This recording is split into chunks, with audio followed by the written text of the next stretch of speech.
Hello friends, आपका स्वागत है हमारे यूट्यूब चैनल ज्ञान प्रतिभा में।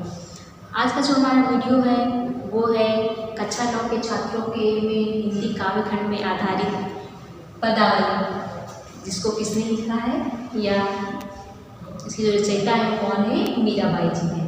तो इसके पहले वीडियो में आपने देखा होगा कि मैंने इसके आगे के जो शीर्षक पढ़ाए थे, तो आज जो है उसके आगे का शीर्षक देखते हैं उसके पदावली में कि इसमें मीराबाई ने क्या कहा है।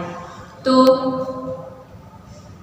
सबसे पहले क्या होता है कि इसको लिखने से पहले से क्या पूछा जाता है, संदर्भ पूछी जाती है, फिर उसके बाद प्रसंग पूछा जाता है, फिर उसकी व्याख्या पूछी जाती है। तो संदर्भ जैसा कि हम अगले वीडियो में बता चुके हैं, लेकिन एक बार हम फिर से बता देते हैं कि इसका संदर्भ क्या होगा। मान लिया अगर संदर्भ पूछा जाता है, क्या अगर संदर्भ पूछा जाता है इसमें आप क्या लिखेंगे, तो संदर्भ में लिखेंगे कि प्रस्तुत पद्यांश हमारी क्या है, प्रस्तुतांश हमारी पाठ्य पुस्तक हिंदी काव्य खंड में संकलित पदावली से लिया गया है, जिसके लेखक कौन है, मीराबाई जी है। तो अब आइए इसका देखते हैं प्रश्न। प्रश्न क्या होगा, प्रश्न इसमें क्या है कि प्रस्तुत पद में जो है मीरा ने श्री कृष्ण से अपने सच्चे प्रेम को निसंकोच भाव से क्या है, स्वीकार किया। क्या है, अपने जो उनका सच्चा प्रेम है उसको निसंकोच भाव से क्या किया है, स्वीकार किया है। तो आइए इसका देखते हैं संपूर्ण व्याख्या क्या होगी। तो कहा है, माई रे मैं तो लियो गोविंद मोल, कोई कहे छाने कोई कहे चुपके, लियो रे बजंता ढोल, कोई कहे मुहियो कोई कहे सुनियो, लियो रे तराजू तोल, कोई कहे कारो कोई कहे गोरो, लियो रे अनमोलक मोल, यहू के सब जारत है, लियो रे आखी खोल, मीरा के प्रभु दर्शन दीन्यो, पूर्व जन्म को कौल। तो मीरा जो मीरा कहती है कि माई रे मैं तो लियो गोविंद मोल, मीरा कहती है कि मैंने तो अपने गोविंद को क्या लिया है, मोल लिया है। अपने गोविंद को क्या लिया है, मोल लिया है। कोई कहे छाने कोई कहे चुपके, लियो रे बजंता ढोल, कोई कहे छाने अर्थात कोई कहता है कि मतलब मीरा कहती है कि मैंने अपने गोविंद को मोल लिया है। इस प्रेम व्यवहार पर, मेरे इस प्रेम व्यापार पर जो लोग हैं वो तरह तरह की बातें करते हुए क्या कहते हैं कोई कहे छाने कि मैंने श्री कृष्ण को छिपकर अपनाया। छाने अर्थात छिपकर अपनाया है। कोई कहे चुपके, और कोई कहता है कि मैंने उनसे चुपचाप प्रेम संबंध जोड़ा है। कोई कहे चुपके अर्थात मैंने उनसे चुपचाप प्रेम संबंध जोड़ा है। लियो रे बजंता ढोल, पर मैंने तो ढोल बजाकर, मैंने तो बजंता ढोल अर्थात ढोल बजाकर, ढोल बजाकर अर्थात सभी को बताकर मैंने उसे क्या है, अपनाया है।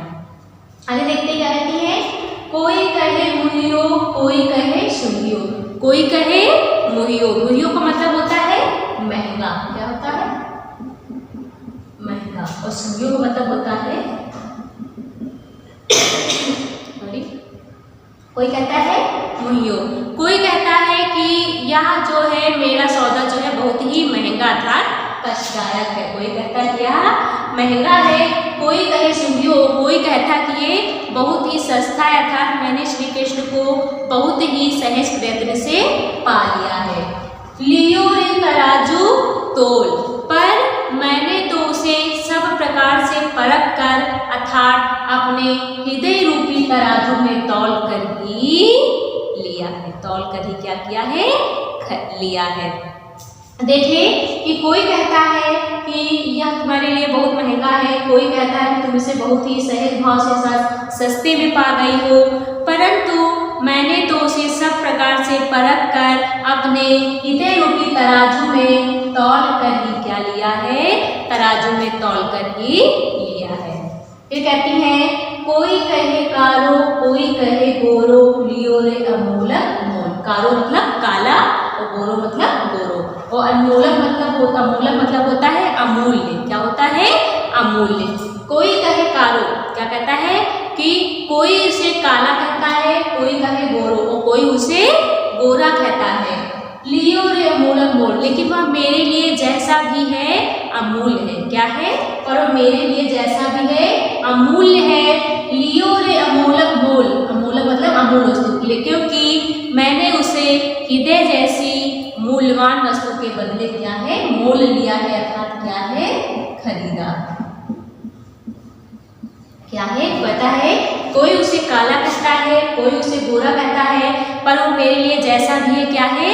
अमूल्य है। क्योंकि लियो रे अमूलक मोल, क्योंकि मैंने उसे अमूल्य वस्तु अर्थात हृदय के रूपी अमूल्य मूल्यवान वस्तु के बदले उसे क्या है? खरीदा है। याहू को सब जानत है, लियो रे आँखी खोल। याहू को सब जानत है मतलब सभी जानते हैं। याहू को सब जानत है, मीरा कहती है कि सब लोग जानते हैं कि लियो रे आँखें खोल, कि मीरा ने कृष्ण को आंखें बंद करके विश्वास में लिप्त होकर स्वीकार नहीं किया, बल्कि उसे आंखें खोलकर सोच समझकर ही उससे प्रीति संबंध जोड़ा है। क्या कहा है?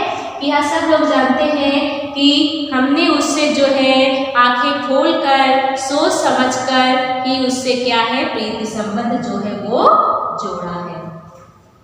मीरा के प्रभु दर्शन दीन्यो, पूरब जन्म को कौल। कौल मतलब होता है यहाँ पर वचन। क्या होता है? वचन। और दर्शन यानी कि दर्शन। तो मीरा कहती है कि मुझे जो है प्रभु ने दर्शन देकर क्या कर दिया है? कृतार्थ कर दिया है। क्या कर दिया? कृतार्थ कर दिया है। पूर्व जन्म को कौल, अर्थात मुझसे पूर्व जन्म में उनके साथ क्या थी? वचनबद्ध हूँ। क्या कहती है? मीरा कहती है कि मेरे जो है प्रभु के साथ जो है मेरे साथ जो है वो पूर्व जन्म से ही मेरे साथ क्या है? वचनबद्ध है। मतलब पूर्व जन्म मतलब पिछले जन्म से ही प्रभु मेरे साथ क्या है? वचनबद्ध है। प्रभु ने मुझे दर्शन देकर क्या कर दिया है? कृतार्थ कर दिया है।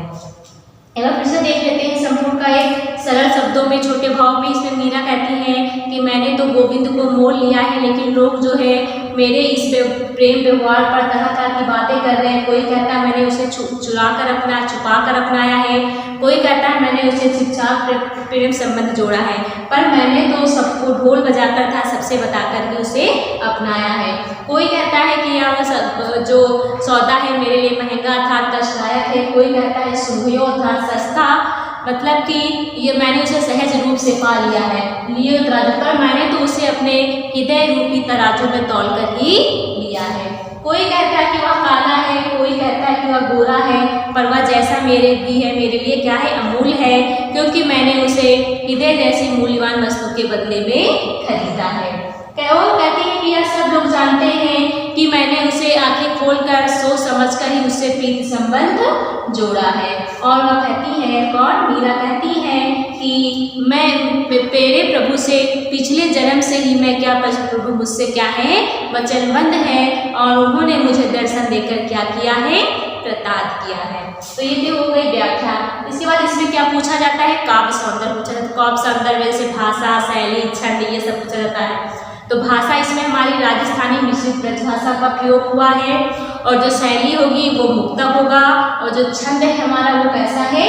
गेय पद है। क्या है? गेय पद है। और जो रस है वो भक्ति और शांत होगा, और जो गुण है वो कैसा होगा?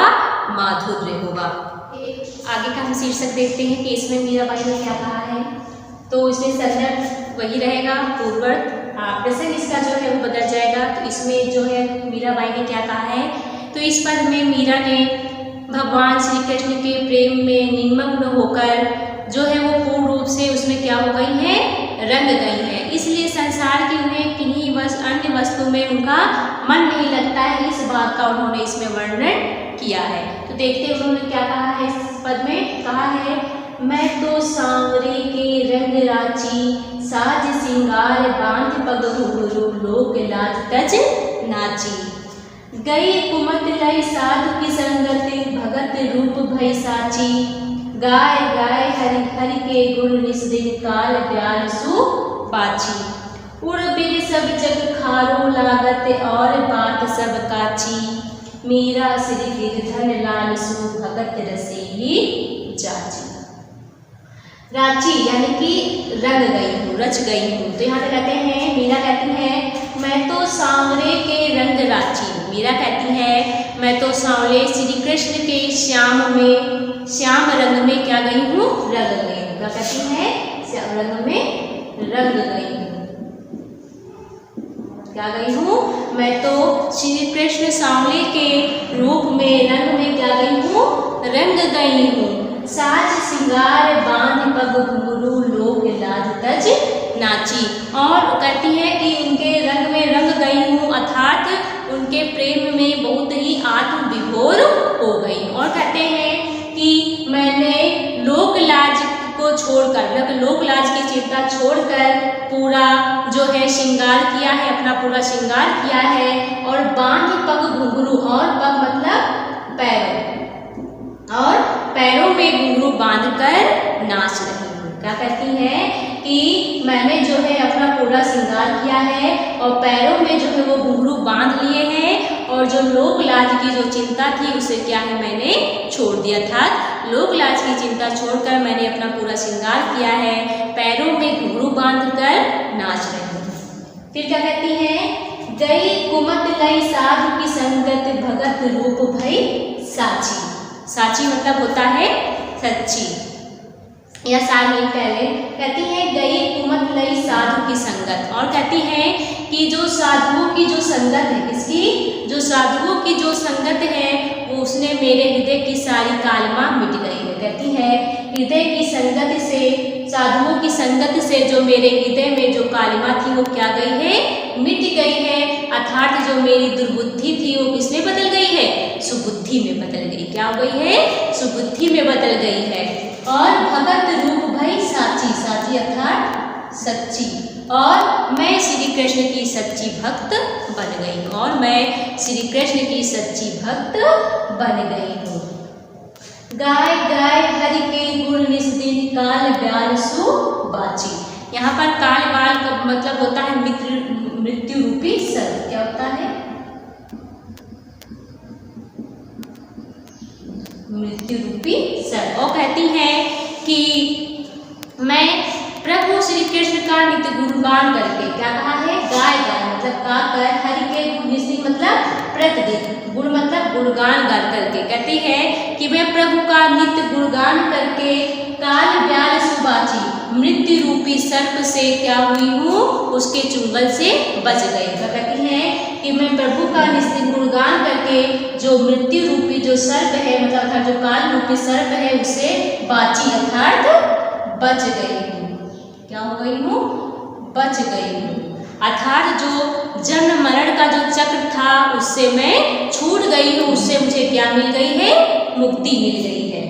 फिर कहती है उर बिन सब जग खारो लागत, और बात सब काची। कहते हैं उर बिन सब जग खारो लागत। कहते हैं उर बिन मतलब श्री कृष्ण के बिना, मतलब श्री कृष्ण के बिना, मतलब श्री कृष्ण के बिना जो ये सारा संसार है वो मुझे कैसा लगता है, निस्सार अर्थात सूना लगता है, अर्थात मतलब अच्छा नहीं लगता है। और बात सब काची, और उनकी बातों के अलावा मुझे अन्य बातें जो है वो क्या लगती हैं, व्यर्थ लगती है। कहती हैं उनके बिना जो ये सारा संसार है मुझे सूना सा लगता है, और उनकी बातों के अलावा मुझे कोई और बात जो है अच्छी नहीं लगती है। मीरा श्री गिरधर लाल सु भगत रसीली जाची। और मीरा कहती हैं कि मीराबाई को केवल श्री कृष्ण की भक्ति में ही आनंद मिलता। वो कहती हैं कि मुझे केवल श्री कृष्ण की भक्ति में ही आनंद मिलता है, वह आनंद संसार की किसी अन्य वस्तु में नहीं मिलता है। क्या कहती हैं कि जो आनंद मुझे उनकी श्री गिरधर की भक्ति में मिलता है वो किसी अन्य चीज में नहीं मिलता है। तो एक बार फिर से शीर्षक का सरल भाव में देख लेते हैं कि यार मीराबाई इसमें क्या कहती है। मीरा कहती है कि मैं जो है श्री कृष्ण के सारे रंग में रंग गई हूँ, और लोक लाज का डर छोड़कर पूरा श्रृंगार करके मैंने अपने पैरों में घुंघरू बांधकर नाच रही हूँ। और कहते हैं साधुओं की संगति से जो मेरे हृदय की जो कालमा थी वो मिट गई है, अर्थात जो मेरी दुर्बुद्धि थी वो किसमें बदल गई है, सुबुद्धि में बदल गई है, और मैं श्री कृष्ण की सच्ची भक्त बन गई हूँ। और कहती है कि मैं नित्य दिन हरि के भजन करते था, कृष्ण के भजन करती हूँ, इसलिए मैं जो काल रूपी अर्थात मृत्यु रूपी जो सर्प था अर्थात जो जब मृत्यु का जो बंधन था उससे मैं क्या हो गई हूँ, मुक्त हो गई हूँ। कहते हैं कि उनके बिना जो है यह जग सारा संसार जो है मुझे क्या लगता है, सोना सा लगता है, और उनकी बातों के बिना मुझे अन्य जो बातें हैं वो क्या लगती हैं, व्यर्थ लगती हैं। और कहते हैं कि श्री कृष्ण की जो भक्ति में जो मुझे आनंद मिलता है वो संसार की किसी अन्य वस्तु में नहीं मिलता। तो ये तो इसकी व्याख्या हो गई। इसके बाद इसका जो काव्य सौंदर्य पूछा जाता है तो इसमें भी भाषा राजस्थानी मिश्रित भाषा ही होगी, छंद जो है वो क्या है, गे पद है, शैली मुक्तक होगी, अलंकार जो है इसमें अनुप्रास और रूपक अलंकार का प्रयोग हुआ है, और रस जो है वो भक्ति और साध होगी। तो आज के वीडियो में इतना ही, धन्यवाद। Subscribe now and press the bell icon. Never miss an update.